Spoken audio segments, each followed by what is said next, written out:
Welcome to Be Now for Tuesday, June 6th, D-Day, right? The Memorial D-Day. My name is Don McLeod, and I'm joined as usual by Fazell Khan after a couple of weeks absence. Faz, how's it going? The smoke is bothering me in here, Don. Oh, you're getting smoke in your neck of the woods there? It's coming from Quebec, I think. Quebec and Northern Ontario. Forest fires. It could be from Alberta, too. We're getting it for both sides. And apparently on Thursday, it's going to be potentially even worse. We're going to be at level 10 on a level 10. What does level 10 mean? Bad. It's bad. What level are we today? Like a 3 or 4 or 5. Oh, really? Actually, It's funny because I went out today and it was around 7:30 in the morning or something like that. I went outside because I could smell something burning. I'm thinking, is somebody, cutting something, burning something? But you could smell it quite distinctly in the air early in the morning. My daughter actually told me about this yesterday. She said, "Have you seen the sun?" I said, "No." She said, "It's in this haze caused by the forest fires." And I said, "You're lying to me. That's in Alberta, not in Ontario." So I had to actually Google it because I did say she was lying. She was trying to fooling me. Oh, you called her a liar? Is that good parenting? I think I actually used the lie word. Yeah. Is that good parenting nowadays, or what? I mean, she's an adult. All my kids are now adults. So. So you have no problem slagging your kids on a regular basis. Is that what you're Children. saying? Kids are from. We have Karla Bailey on, and she taught me this. Kids are from. What's the animal? Goats. Billy goats. Goats. Yes. Children are from people. Well, thank you for that clarification. Anyway, what do we got going on for the show tonight, Faz? So today we have our guest, Trustee Karla Bailey, a friend of ours. We've known her for a long time, and she's immersed in a hot boiling pot of water. Really? Yeah, and we're going to slowly turn up the heat and see what happens to her. Okay. All right, we're going to cover that. So what else we got on? That's it. That's the only thing going on today? Well, let's be clear. So we didn't have a show last week. You know why we didn't have a show? Because Don wasn't here. Exactly. I was here. I can push the buttons. I don't know how to do anything else. Okay. Well, the reason I wasn't here because I was in Madrid on vacation. Ooh, bragging, are you? Well, I was there for the festivals. They had the festival going on, so I was there. So it was a great time away. It actually corresponded with 2 Tuesdays, right? Or was it? Did we miss 2 shows or 1 show? One show. It's 2 weeks. 2 weeks. Yeah, 9 days. Okay, that's fine. All right. So anyway, we couldn't do it. I could have done it from Madrid, but then it would have been 5 a.m. for you. For me, and then I would have had to get up on that. So and I got to check the internet system and the whole bit. But we could have done it. We should have done it, Don. Oh, there you go. Okay. Anyway, okay. So the other vacation, I will do it. Yeah. Okay. Good. So the other thing is in regards to your e-bike, we wanted to talk about that. Your travels with your e-bike. How is that going? Outstanding. I am a big fan of e-bikes. I'm a big fan of biking for transportation now. I wouldn't have said that without the e-bike because unless your city is flat, it's hard to get around up and down hills. Because wherever you're going to be sweating.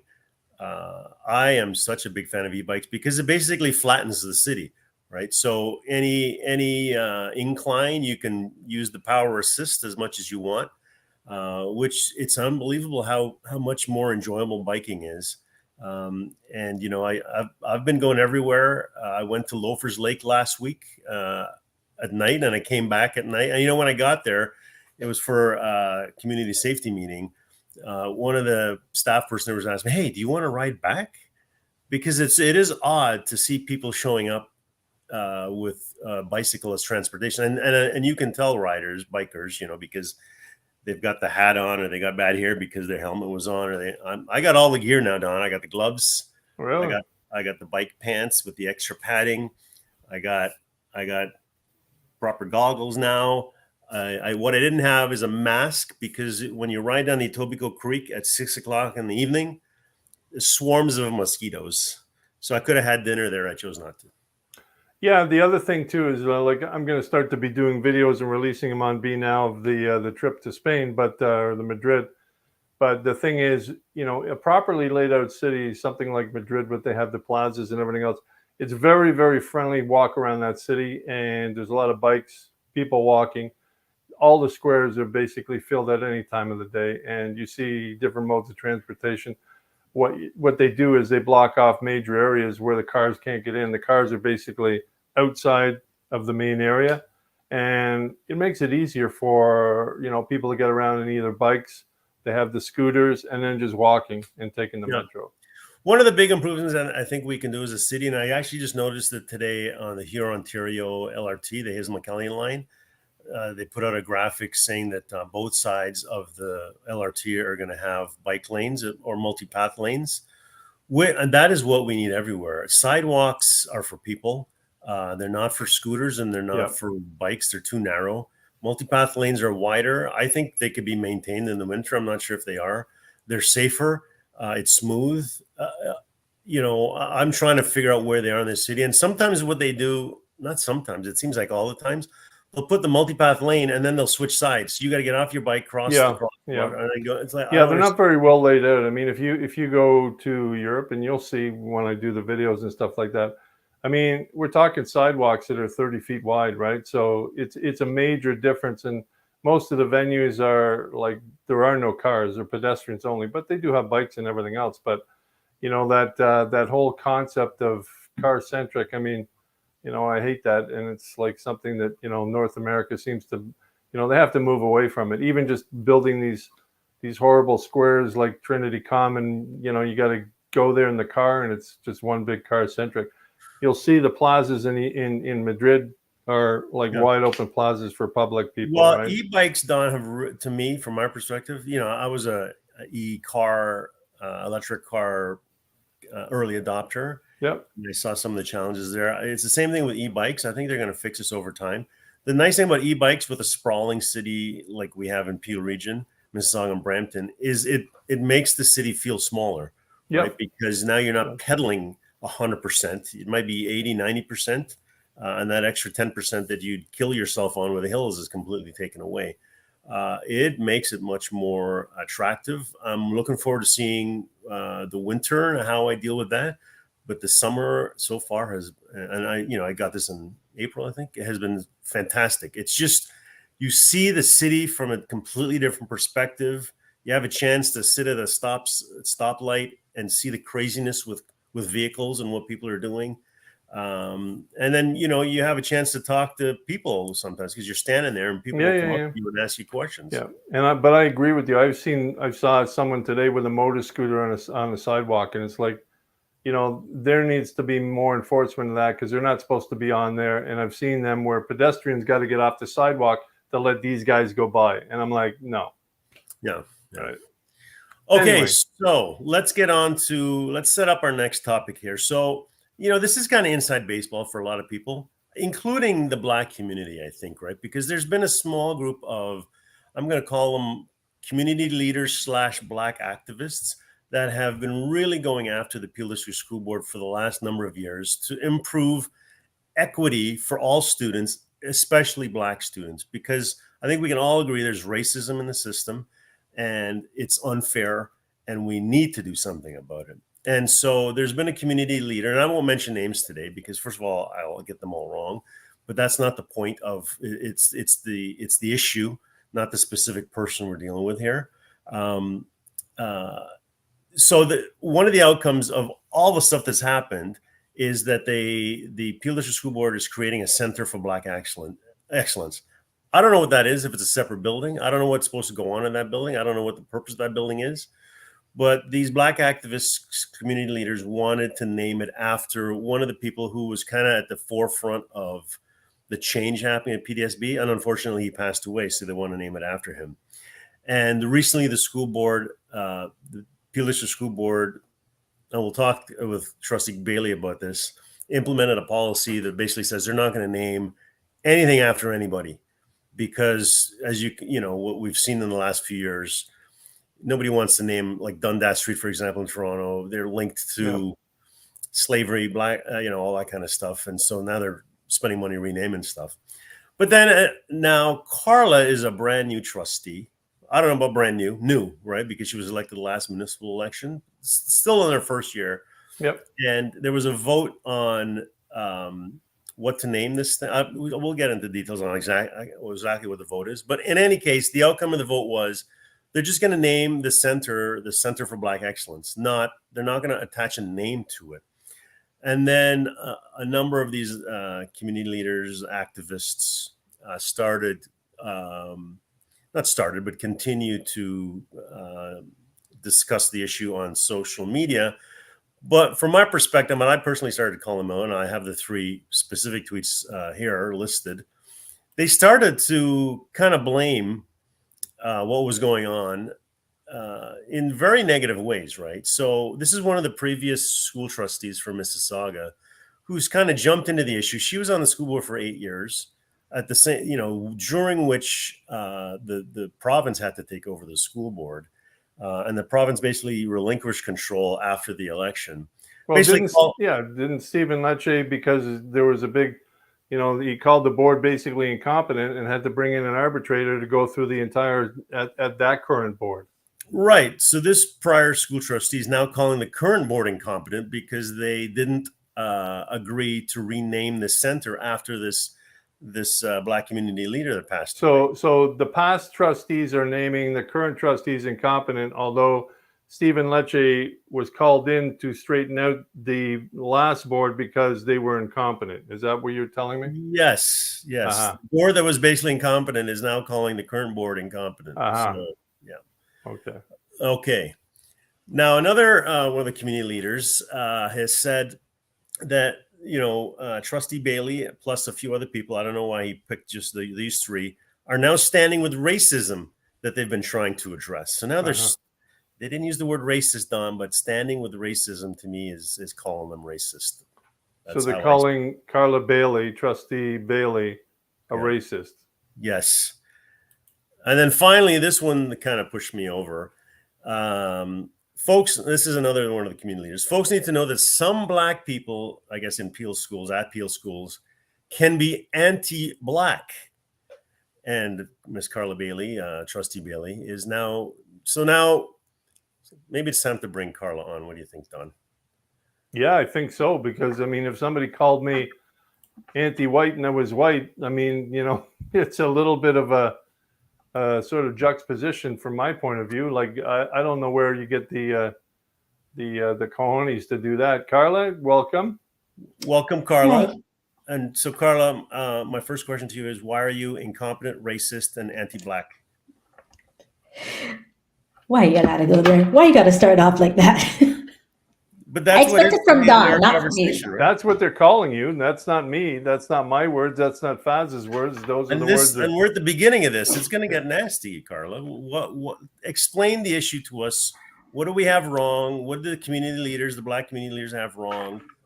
What is the issue? Explain it to us. Okay.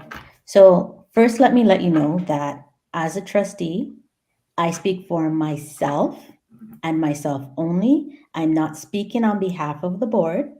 I'm speaking as a Black woman who happens to be the trustee for Ward 7 and 8 in Brampton. Okay.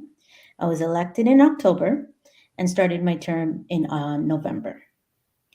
I first became aware of this situation in January because I sit on the Governance and Policy Committee. So as a trustee, you sit on additional committees on top of your regular board meetings. So during the committee in January, we were, they had started the process of renaming from one of the directives in the ministry's report. Okay, this is a ministry directive. So we had to look at policy 27, which is the naming and renaming of schools. So that happened. They started this work in September 2022. So in September, the then trustee, Trustee Robert Crocker, he stated in that meeting, why are we naming schools after people? He gave an example which really did resonate, because the example that he gave in that meeting, and I encourage anybody to go and watch the meeting because all Peel District School Board meetings are recorded and are kept online. You can watch the meetings online anytime. So what he stated was 40 years ago, if a school was named Bill Cosby Elementary or Public School, it would have been considered progressive. Today, that school would have had to be renamed. Okay? What is considered acceptable today may not be acceptable tomorrow. So Carla, they're naming after people. I mean, that's run into a whole bunch of, open up a whole can of worms recently for a lot of, not only, in Peel region, but, across Canada, across North America.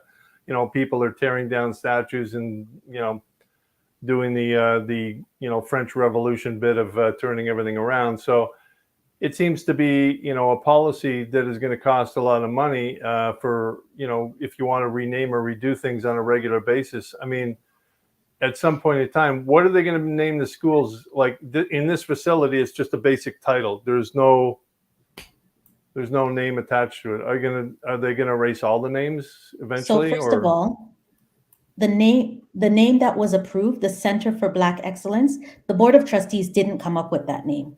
That was the name that was presented to us on May 3rd. By who? That was the name by the superintendent who was working with the steering committee. That is also online. And that was under Stephen Lecce's? This is steering committee came from, I don't know too much about this. This was recently. Yes. Okay. That report came to us on May 3rd.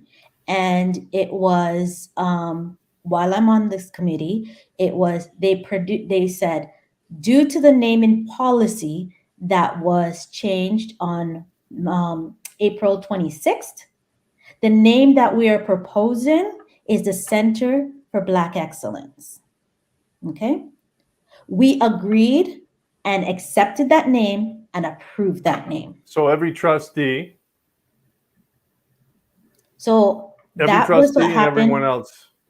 That's what happened in the planning committee. Okay. Therefore, we now moved it forward to the organization of the board committee. So that's where the board meeting happened on May 3rd. So even though it happens in a committee, we still have to move it to the board because committees are not all members that are there at that time. Even if all members are there, if you're not on the committee, you cannot vote. You cannot move a motion on that committee if you're not on the committee. So therefore, we moved it over onto the board. So therefore, then every single board member gets to speak to the motion and vote on the motion. And then on May 3rd, we voted for that motion because that was the name that was put forward to us.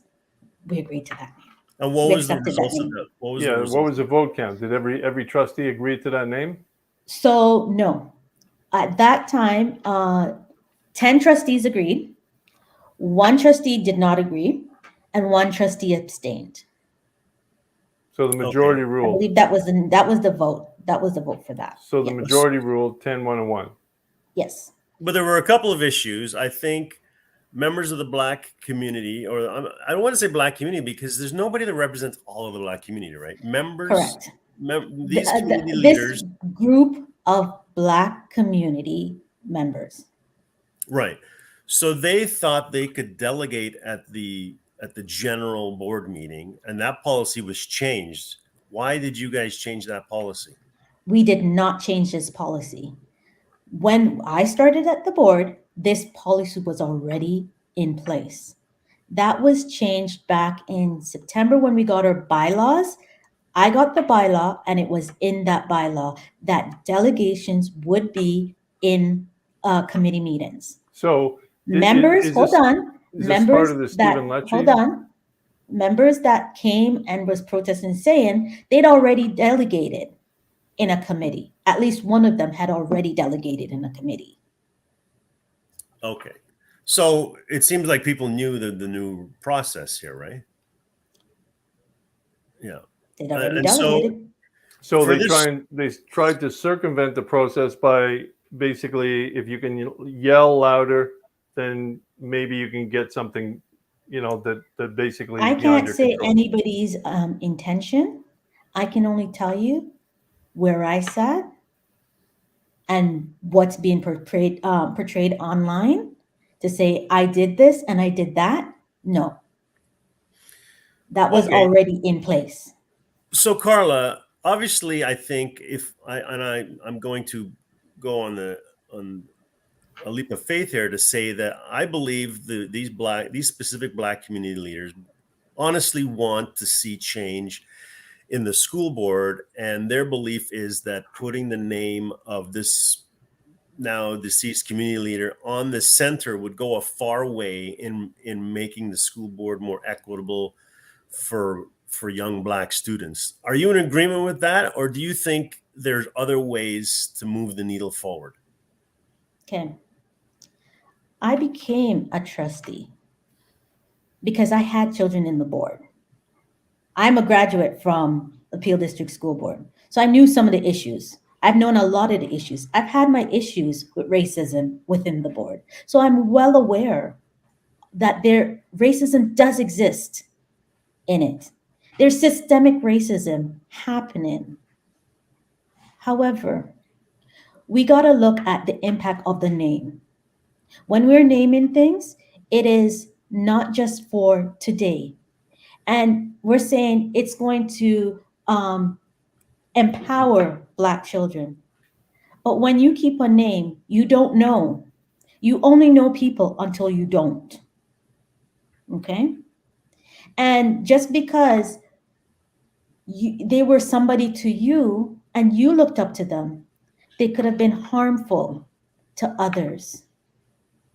And how do you say this harm wasn't that bad to the person who was harmed? Okay, And well, how do we know that? You have to go through a vetting process. right. So I So, understand, hold on, I understand that this group is saying the the board made promises to them. Who made promises to them? Which board are Because we there is talking about? the Is that the board of, previous board? so the So the previous board, previous board made promises to this group. Is that what you're saying? or people from as, the previous board, because there's no motion. no, Right? Is that what I there is understand? no motion. There is a process. Uh-huh. There is a process. Every school naming has to go through a process. So I don't know. I was not there, and I So cannot speak to so it. somebody who was a previous trustee could have I said to don't this know. group just to appease them, "Hey guys, don't worry about it. I'll get the building named after him. No problem. I promise you." I don't know, and I No, but cannot speak to it. that could have been, right?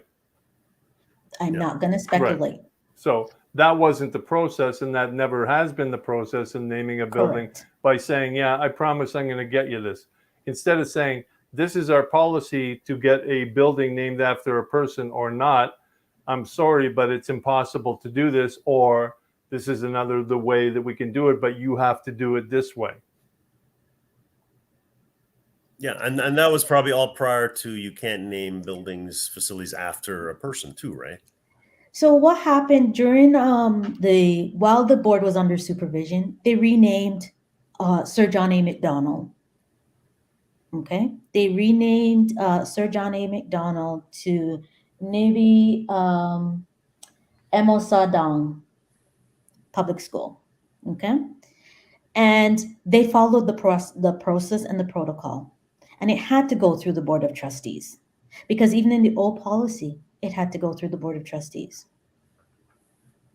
Okay, so what's going to happen now, though? Are we going to rename all the buildings, including the one that was just renamed? I have no idea of And that. what's the This cost? policy didn't speak to that. And what's the cost of renaming buildings? So right now, Thames Valley is in the process of renaming 12 of their schools. Who And that's is? going to cost Thames Valley District School Board. And it's going to cost them close to $650,000. To rename how Okay. many schools? 12. 12. Wow, that's a lot of money. That's a lot of money. That is a lot of money, right?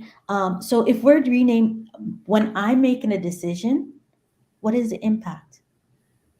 I'm looking at the future. I'm not just looking at now, right? So thinking about that, yeah, I agreed with the policy. Yeah, So but you're what are the you're one trustee out of I am 12. only one trustee, one Out of vote. 12. So it seems Correct. that some of these people are calling you out specifically, but the vote was 10, 1, and 1.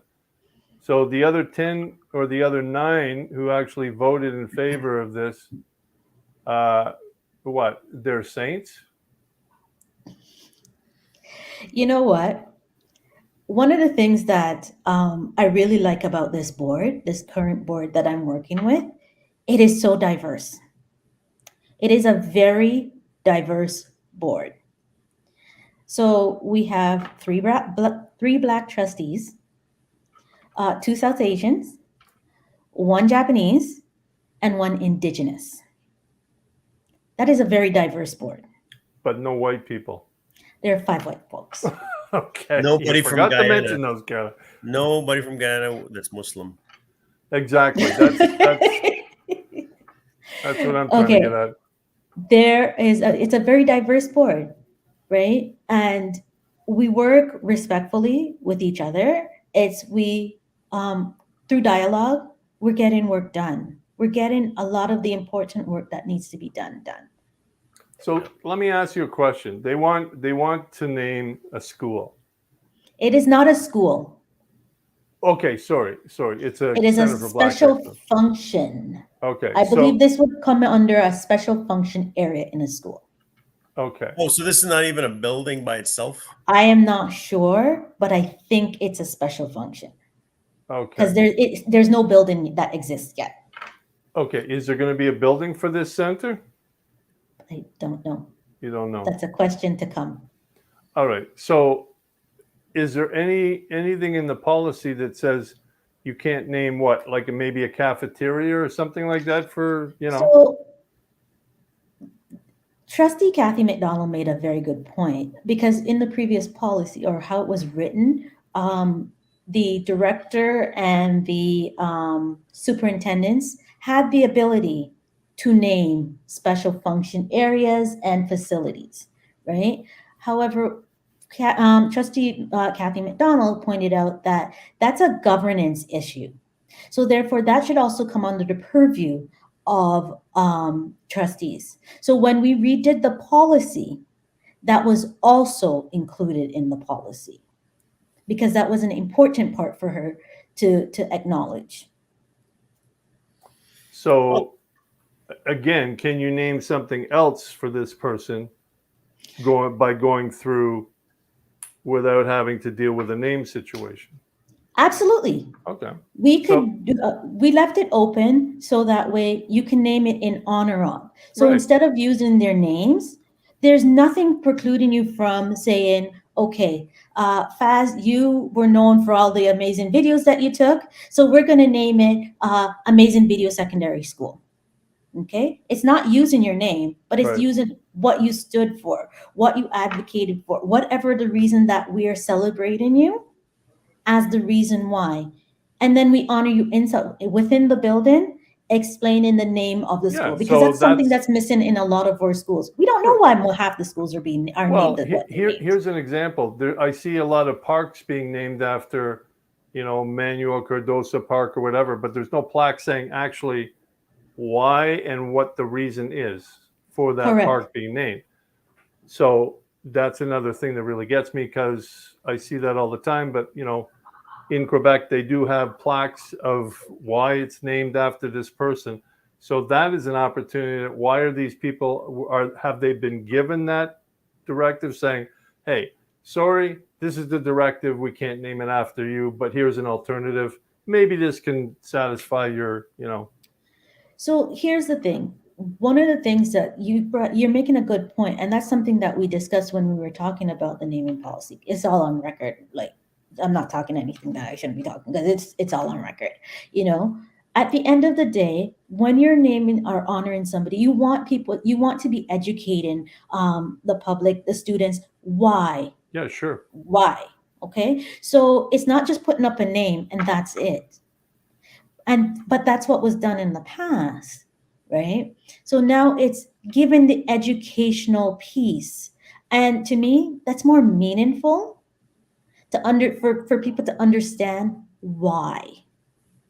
Well, isn't that the basic preview of education at the same time, is to educate on what and what, who, what, where, when, why, right? Yep. Yeah. Okay, Carla. So we are near the end. I was the chair of my school council. One of the challenges as a school council has is just getting community engagement. And what's the school board's policy on school council? Here's the issue I have with this whole naming thing: is it's taking energy out of real progress in the education system. It's so let's say the center gets renamed after this person. Is that going to move the needle just by putting a name? No, I think you have to do a lot more than that. School councils to me are a big opportunity, and I know you are on the what's it called, the PIC, yeah. right? Parent Involvement Committee, yeah. And you know what, Faz? We did do a lot of work in PIC and doing anti-racism and anti-Black racism, anti-Islamophobia. It was to help our parent councils understand the importance of inclusivity and diversity within our communities. Well, Right? was not Cola also on that PEC? No.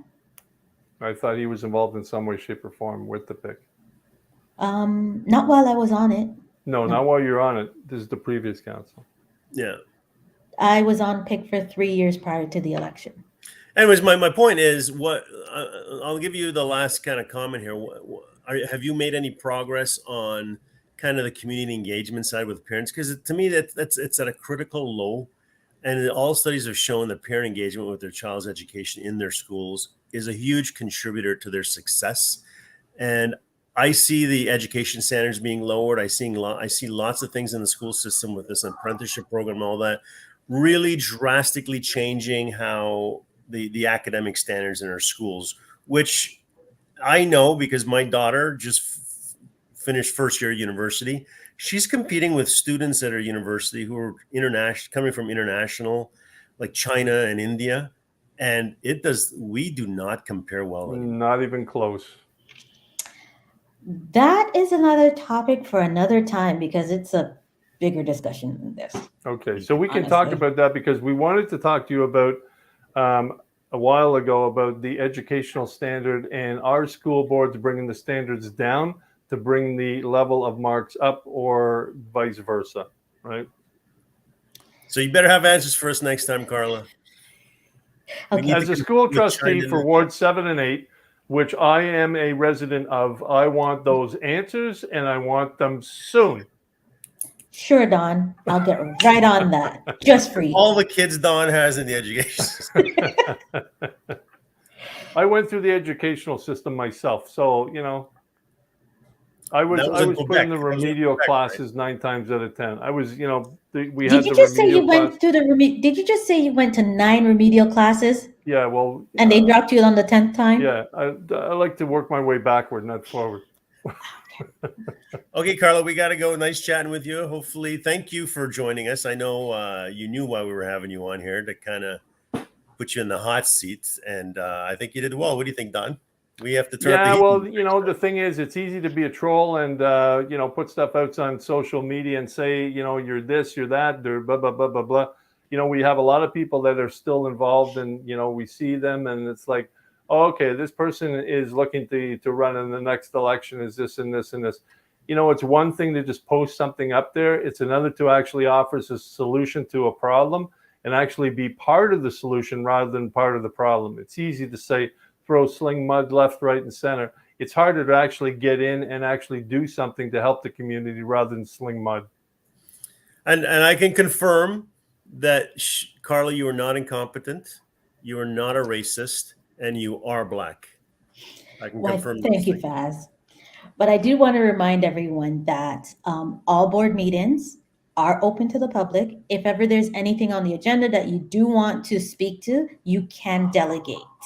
It is a misconception that you cannot delegate. You can delegate. If you go to the PDSB website, people say, yes, it's confusing. Then you can go to my website and there's a direct link from there as well. Okay? Okay. Thanks, Carla. Thank you, Carla, for joining us. We look Have a forward good to one. talking about the educational system from your point of view in the future. Nope. I think I just cut her off. You cut her off.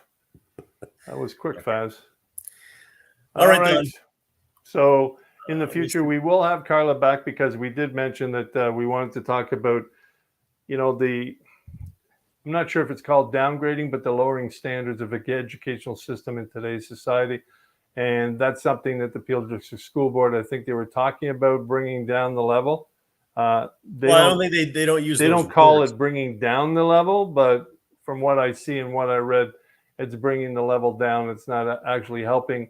You're not helping anyone by lowering a standard to a lower grade. Yeah, and I even with the standards, the pandemic has really put a wrench into this thing because every student has been affected in Canada, anyways. I think actually the U.S. students, from what I'm gathering, fared a lot better because they weren't in lockdowns as long as Canada was, and I think that's going to have a long-term effect on our education system. Well, Karen brought engagement is low across the boards.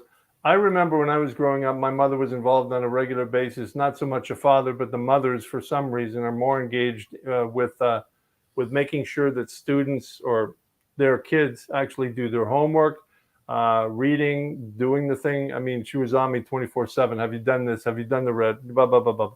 I don't know if that is, happening on a regular basis today. Parent engagement, engaging with their kids to see how they're doing in class and what homework they're bringing home. That's an important part of actually assessing whether your kid is doing well and what's being taught in school. That's an important part of it. Yeah, 100%. And you should see the turnouts with school councils. They're dismal. My son's school had 2,000 parents. We struggled to get 10 of them out to the school council. Yeah. Okay, Don. All right. So we'll see you next week for sure. Wow. I'm not going to happen between now and next week, Don, for sure is very certain. Okay, see you guys. Bye. All right. Thanks for joining us.